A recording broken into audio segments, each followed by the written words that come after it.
In 1900, near the Greek island of Antikythera, divers exploring a Roman cargo shipwreck at a depth of 148 feet discovered a peculiar mechanism resembling a gear. This artifact was later named the Antikythera mechanism. Believed to have been designed and constructed by Greek scientists, the device is estimated to date back to around 87 BC. For decades after its recovery, scientists struggled to determine its purpose. However, X-ray imaging eventually revealed that the mechanism was designed to model the movements of celestial bodies. Holding it in one's hands, an observer could track the trajectories of the sun, moon, and planets with remarkable precision. One researcher even described it as an ancient Greek computer. Some fringe theorists, including Erich von Däniken, claimed that the mechanism had extraterrestrial origins. However, these claims do not hold up to scrutiny. The design of the Antikythera mechanism is entirely consistent with Greek scientific knowledge of the time. Ancient Greek mathematicians and astronomers, such as Hipparchus, had already developed sophisticated models of celestial motion. The gears and inscriptions on the device align with known Greek astronomical theories, proving that this remarkable machine was the product of human ingenuity rather than alien intervention. The mystery surrounding the mechanism persisted until 2006, when Michael Edmonds of Cardiff University in Wales and his team conducted a computed tomography scan of the fragments. This analysis provided unprecedented insight into the device's inner workings. Roughly the size of a mantle clock, the Antikythera mechanism was likely housed in a wooden case, as suggested by traces of wood found on the fragments. Like a clock, it probably featured a large circular dial with rotating hands and a side knob that allowed the user to adjust its position. Instead of measuring hours and minutes, the hands displayed celestial time. One hand for the sun, another for the moon, and additional hands for the 5 planets visible to the naked eye. A rotating black and silver sphere indicated the moon's phases. Inscriptions on the device detailed which stars would rise and set on specific dates. The back of the mechanism housed 2 dials with spiral grooves, similar to a turntable's needle, which displayed a calendar and predicted lunar and solar eclipses. Despite these discoveries, the Antikythera mechanism remains one of the most astonishing examples of ancient engineering. It demonstrates that the ancient Greeks possessed far greater technological capabilities than previously thought, raising the question of what other remarkable inventions from antiquity may still lie undiscovered beneath the sands of time. The Antikythera mechanism is just one of many technological wonders from antiquity. Now we will explore how the ancient Romans mastered nanotechnology, why enigmatic artifacts like the Roman Dodecahedron are found across Europe, and why modern metallurgists still struggle to replicate Damascus steel. When the Crusaders reached the Middle East, they encountered warriors wielding swords unlike anything they had seen before. These blades, crafted from a mysterious steel, could reportedly slice a feather in mid-air while remaining incredibly durable in battle. Their surfaces were decorated with a distinctive flowing pattern. Fascinated by their strength and sharpness, the Crusaders brought samples of these weapons back to Europe. Yet, despite all efforts, European blacksmiths were unable to replicate them. This enigmatic material became known as Damascus steel, one of the most legendary and elusive metals in history. For centuries, perhaps since the time of Alexander the Great in the 4th century BC, swordsmiths across the ancient world, particularly in Persia and India, closely guarded the secret of its production. The earliest known examples of Damascus steel date back to this era, flourishing alongside the rise of Alexander's empire. However, with the advent of firearms in the 18th century, the art of making genuine Damascus steel was lost, and its exact method of production remains one of history's great metallurgical mysteries. Many legends surrounded the secret of Damascus steel. Persian folklore spoke of blades tempered with dragon's blood. Some artisans in Afghanistan reportedly quenched their swords in donkey urine, while medieval European blacksmiths believed that the ideal quenching liquid was the urine of a red-haired boy or a 3-year-old goat fed only fern for 3 days. Of course, modern science has debunked these myths. Metallurgists now believe that the key to Damascus steel lay in its exceptionally high carbon content, ranging from 1 to 2%, compared to a fraction of a percent in regular steel. Another important factor was its unique heat treatment process. Damascus steel was forged at around 1,700 degrees Fahrenheit, then quenched at temperatures similar to regular high-carbon steel, around 1,500 to 1,600 degrees Fahrenheit. However, what made it different was the final step: tempering. Some sources suggest that Damascus blades were tempered at a much lower temperature, around 350 degrees Fahrenheit, which helped balance hardness and flexibility, making the swords both sharp and resistant to breaking. While modern metallurgy has uncovered many of its secrets, scientists and blacksmiths still cannot fully replicate historical Damascus steel. The reason? It wasn't just about the process, it was about the material itself. True Damascus steel was made from wootz steel, a high-carbon metal imported from India and Sri Lanka. This steel contained unique impurities, such as vanadium and other trace elements, which contributed to its exceptional properties. Additionally, under the right conditions, ancient Damascus steel developed carbon nanotubes, a microscopic structure that enhanced its strength and durability. Today, blacksmiths can create visually similar pattern-welded steel, but this is not the same as historical Damascus steel. Despite advances in nanotechnology and metallurgy, scientists have yet to fully reproduce its molecular structure and self-sharpening properties. Thus, the mystery endures. How did ancient smiths, without modern equipment, create a steel so advanced that even today's technology struggles to replicate it? If Damascus steel was a masterpiece of lost metallurgy, some ancient artifacts defy explanation entirely. Scattered across Europe, these strange geometric objects have kept scientists awake at night for hundreds of years. The ancient Roman world is full of mysteries, and one of the most puzzling artifacts is the Roman Dodecahedron. This small, hollow bronze object has 12 flat pentagonal faces, each featuring a hole of varying size. Dating back to the 2nd to 4th centuries AD, these artifacts have been discovered across Central and Western Europe, yet their purpose remains a mystery.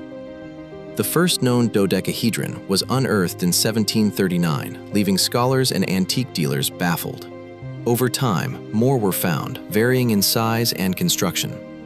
Most dodecahedrons measure between 0.6 and 1.6 inches in diameter and weigh anywhere from 1.2 to 20.5 ounces. Each of their pentagonal faces has a hole, but the diameters differ not only between dodecahedrons, but also within a single piece. Additionally, each of the 5 corners features a small spherical protrusion, giving the object an almost dice-like appearance, though it is much larger than standard dice and smaller than a tennis ball. Archaeologists have uncovered over 100 Roman dodecahedrons across Belgium, Croatia, France, Germany, Great Britain, Hungary, Luxembourg, the Netherlands, and Switzerland. The northernmost was found near Hadrian's Wall in Britain, while the southernmost was discovered in Arles, France. Strikingly, no dodecahedrons have been found in the Eastern Roman Empire, adding to the intrigue. Even more puzzling is the complete absence of any mention of these objects in Roman historical records. If they were commonly used, why is there no written account of them? Scholars have debated their function for centuries.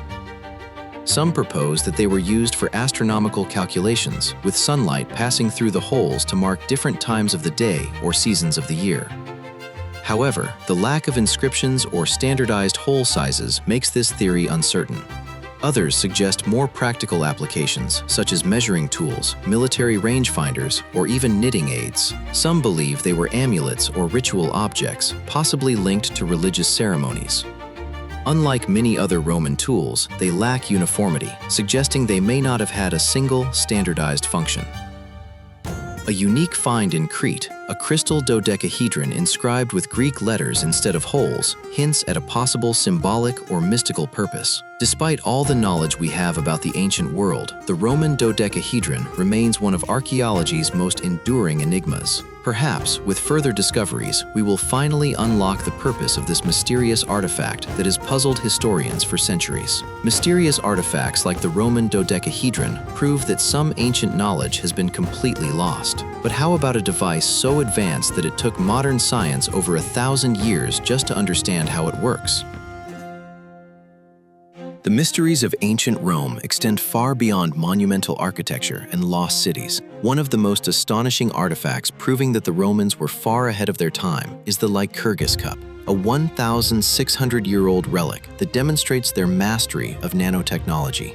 This extraordinary glass vessel, now housed in the British Museum, depicts a dramatic mythological scene, the punishment of King Lycurgus of Thrace.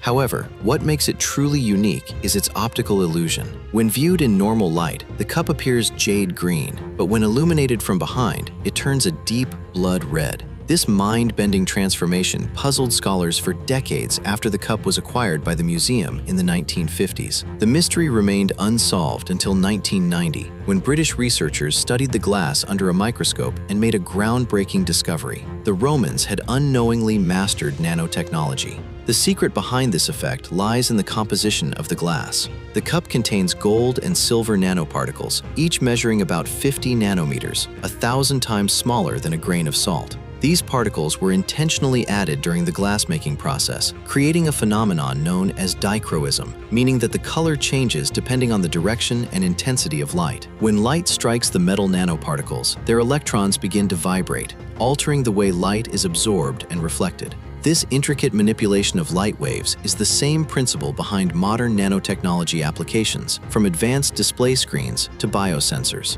The precision of the metal ratio in the glass suggests that Roman artisans did not stumble upon this effect by accident. While they may not have understood the underlying physics, they clearly knew how to achieve it. The fact that no other surviving Roman artifact exhibits this technique suggests that the Lycurgus cup was a rare and possibly experimental piece, crafted for someone of great wealth or status. Despite its sophistication, this ancient knowledge was lost to time.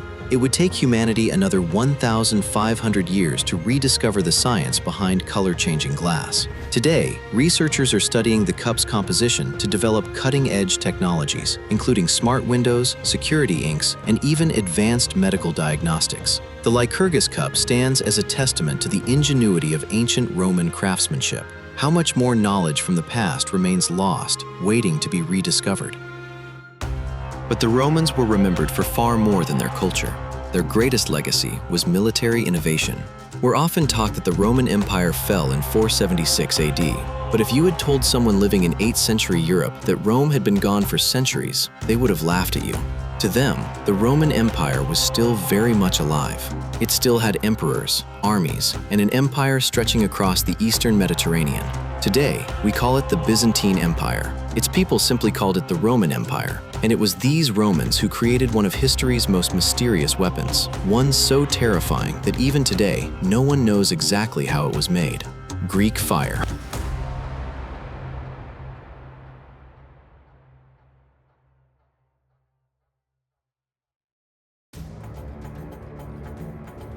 After the fall of the Western Roman Empire in AD 476, the Eastern Roman Empire, better known as the Byzantine Empire, became one of the world's major powers.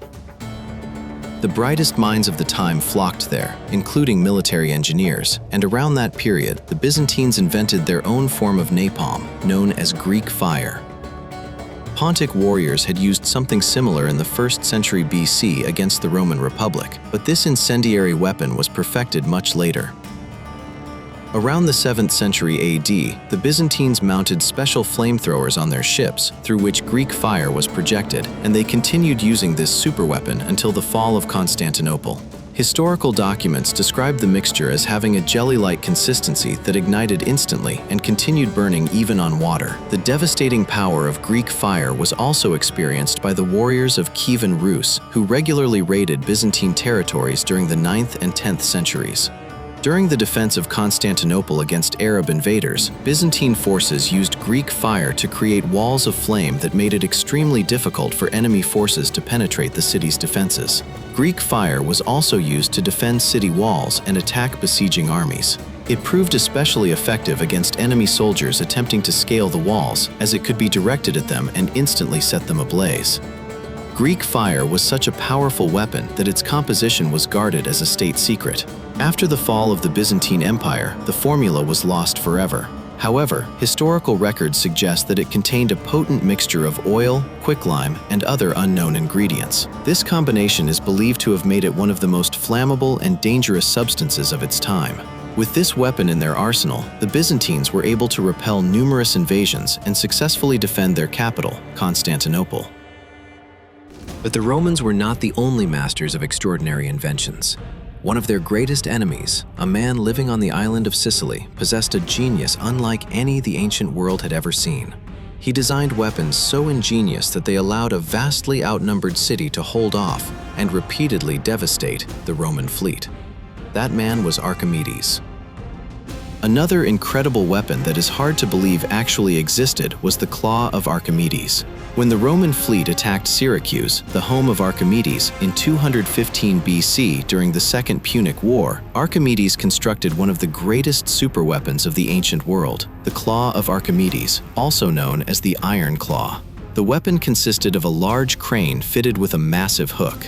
When an enemy ship approached the city walls, the hook would seize the vessel and the crane would lift and tip it over. Using this weapon, Syracuse was able to repel the Roman attack and discourage further assaults for several years. The Greek historian Polybius wrote, "They let down an iron hand swung on a chain, by which the man who guided the crane, having fastened on some part of the prow where he could get a hold, pressed on the lever of the machine inside the wall. When he had thus lifted the prow and made the vessel rest upright on its stern, he fastened the lever of his machine so that it could not be moved, and then suddenly slackened the hand and chain by means of a rope and pulley. The result was that many of the vessels heeled over and fell on their sides, some completely capsized, while the greater number, by their prows coming down suddenly from a height, dipped low in the sea, shipped a great quantity of water, and became a scene of the utmost confusion." According to later tradition, Archimedes also invented another remarkable weapon to defend Syracuse, a giant mirror capable of setting enemy ships on fire from a distance.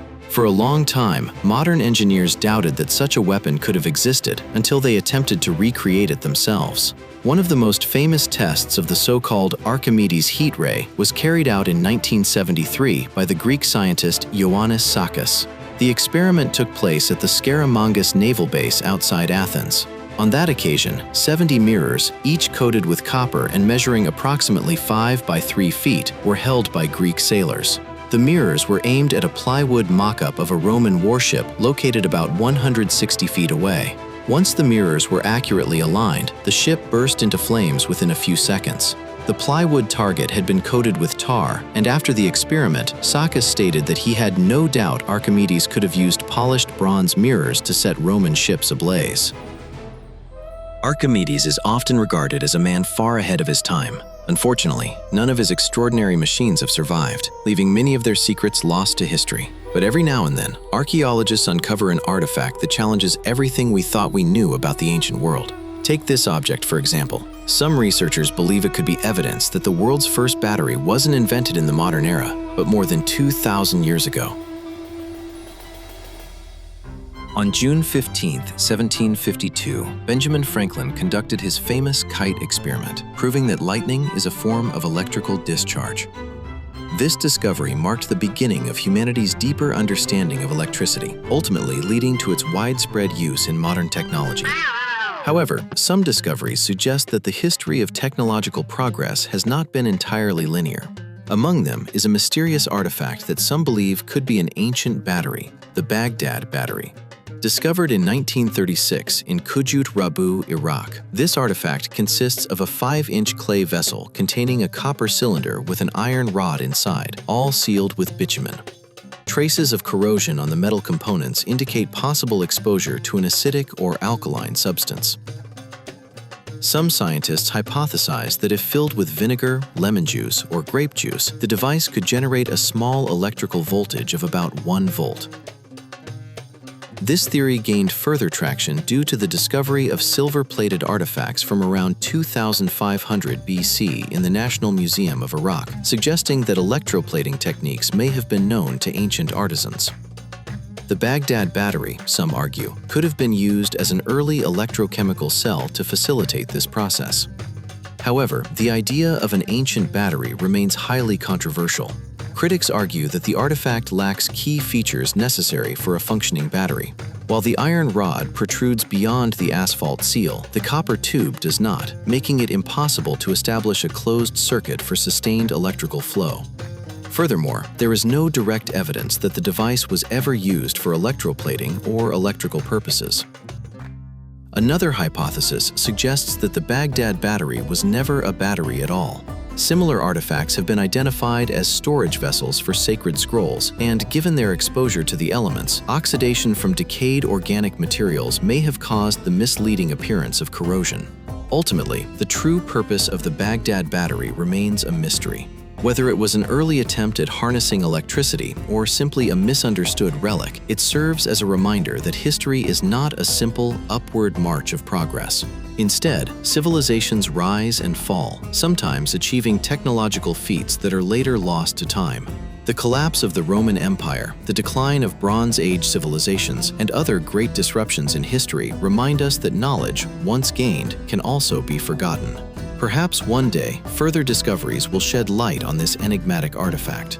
Until then, it remains a fascinating piece of history, sparking debate and curiosity across the world. What do you think? Was this vessel truly an ancient battery or just a misunderstood artifact?